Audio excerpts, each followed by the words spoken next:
27 রোজার রাতে সন্তান ফোন দিয়া বলে, বাবা আমি আগামীকাল রওনা দিলে রাত 2টা-3টায় গিয়া ঢাকায় নামবো, আমি সাহারি তোমাদের সঙ্গেই খাবো। মা বসে আছে, মায়ের সন্তানের বাবাও বসে আছে, সন্তান আসবে। রাত্র 2টা-3টা হয়ে গেছে, সাহারির সময় হয়ে গেছে, সন্তানের খবর নাই। শেষ টাইমে মা বাবা সাহারি খেয়ে ফজরের নামাজ পড়ে দরজার মধ্যে অপেক্ষা করতেছে, সন্তানের খবর নাই।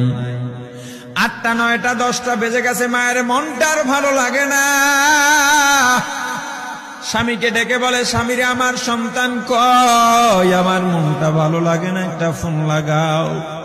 স্বামী ডাক দিয়া বলে, চিন্তা করো না, ঈদের সময় যানজট থাকতে পারে, চলে আসবে। কিছুক্ষণ পর বাবার মনটাও ভালো লাগে না, বাইরে নেমে পায়চারি করতেছে। হঠাৎ করে একটা ফোন চলে আসছে। সন্তানের ফোন দেখে বাবার সে কি আনন্দ। ফোন রিসিভ করে যখনই সালাম দিল, অপর প্রান্ত থেকে সালামের উত্তরে সন্তানের কণ্ঠ পাওয়া যায় না। বাবা ডেকে বললেন, বাবা তুমি কে? এটা তো আমার সন্তানের কণ্ঠ নয়, তবে মোবাইলটা আমার সন্তানের। ওপার থেকে ডাক দেয়া বলে, আপনি কি এই লোকেই মোবাইলওয়ালার বাবা? বলে, হ্যাঁ।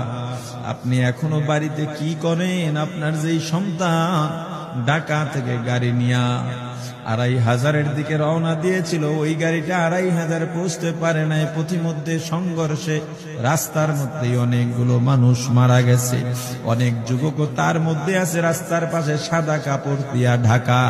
দেখেন আপনার সন্তান এই লাশের মধ্যে আছে কিনা। মোবাইলটা আমি রাস্তার পাশে পড়ে পাইলাম।